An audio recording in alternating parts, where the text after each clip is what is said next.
You pull out a chair, someone is already sitting across from you, the food arrives, still warm, and for those few minutes, something shifts. Not because the meal is extraordinary or the setting is perfect, but because you're sharing space, sharing time, sharing the simple act of nourishment with another human being. This moment, so ordinary it barely registers as intentional, is quietly doing something your mind has been seeking all along. It's teaching you that peace doesn't have to be pursued, that connection doesn't require effort, that sometimes the most profound calm comes not from grand gestures, but from the shared rhythm of eating side by side. The psychology of people who eat together isn't about etiquette or tradition. It's about the brain discovering that tranquility has a shortcut, and that shortcut runs through presence, through the unspoken agreement that for this brief window of time, you will exist in the same space at the same pace, doing the same thing, and in that synchrony, something ancient in your nervous system exhales. You're not old-fashioned if you crave this. You're human, because here's what most people overlook. Chaos has 1,000 entry points into your life. Stress finds you at work,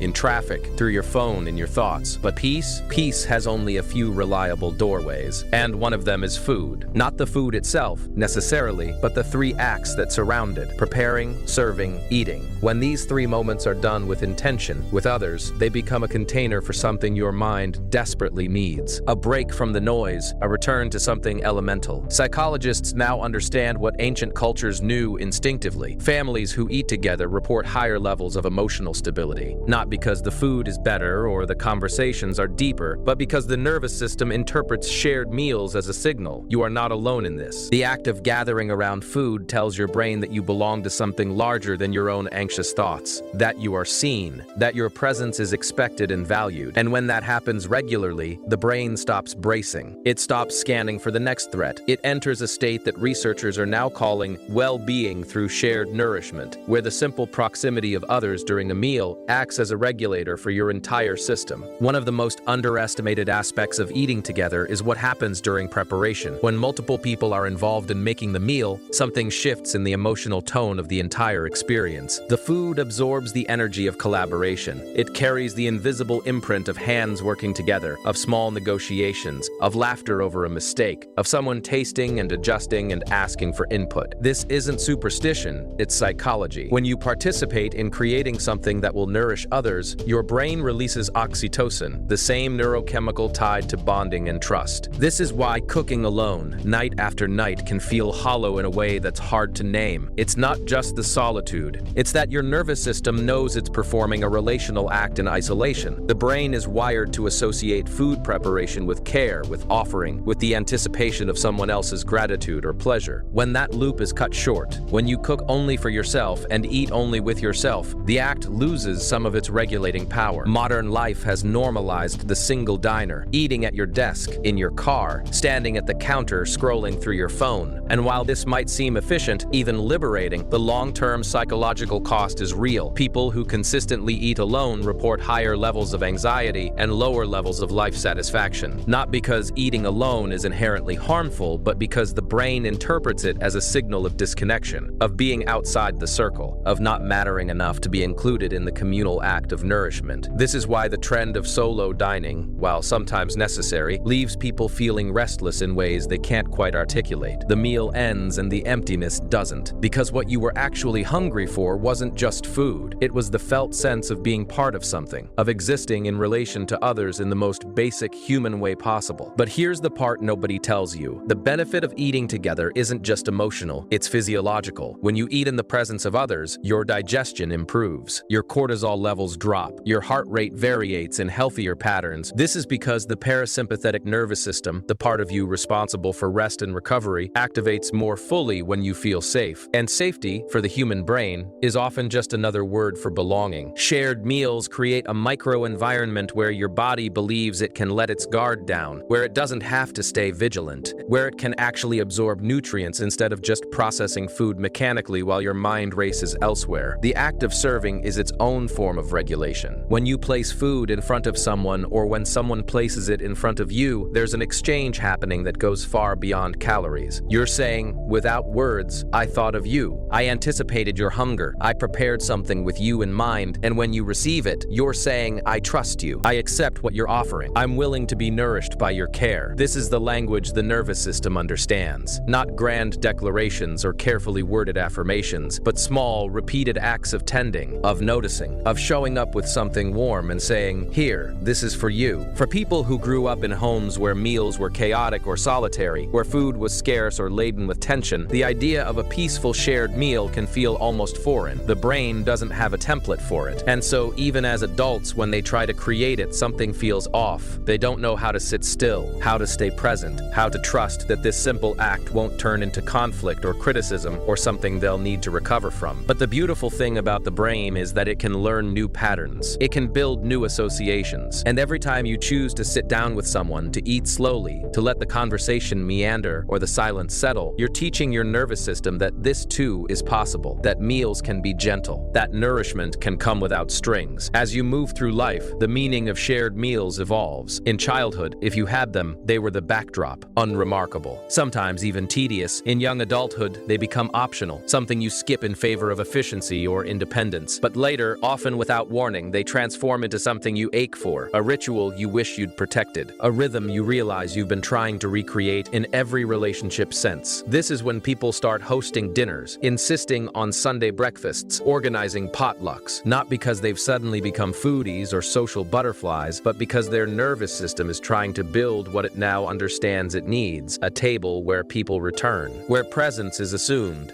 where the act of breaking bread together becomes the thread that holds everything else in place. The longing isn't nostalgia, it's recognition, your brain finally understanding what it was always reaching for. In many spiritual and cultural traditions, food is sacred, not because of what it is, but because of what it represents. The offering, the gratitude, the acknowledgement that life sustains life, and that this sustenance is meant to be honored, not consumed mindlessly. But somewhere along the way, rituals became elaborate, events became performative. The simple act of honoring food got buried under decoration and obligation and stress. And yet the core truth remains. Food, when approached with reverence, has the power to ground you, to remind you that you are a body, not just a mind, that you have needs, and meeting them gently is not indulgence, it's survival. So if you find yourself drawn to the idea of eating with others, or if you feel an unnamed sadness when you realize how often you eat alone, know this: you're not being sentimental. You're not clinging to outdated norms. You're responding to something your nervous system has been trying to tell you all along. That peace is available. That connection doesn't have to be complicated. That sometimes the most healing thing you can do is sit down with another person and share a meal. This isn't about perfection. The food doesn't have to be elaborate. The conversation doesn't have to be profound. What matters is the repetition, the gentle insistence that this matters, that you matter, that the people across from you matter enough to slow down for. And in that slowing, in that shared rhythm of chewing and pausing and passing and receiving, your brain remembers something it's been trying to hold on to since the beginning, that you were never meant to do this alone. That nourishment, in its truest form, is always relational. That the table, however humble, has always been a place where the scattered parts of you can come home.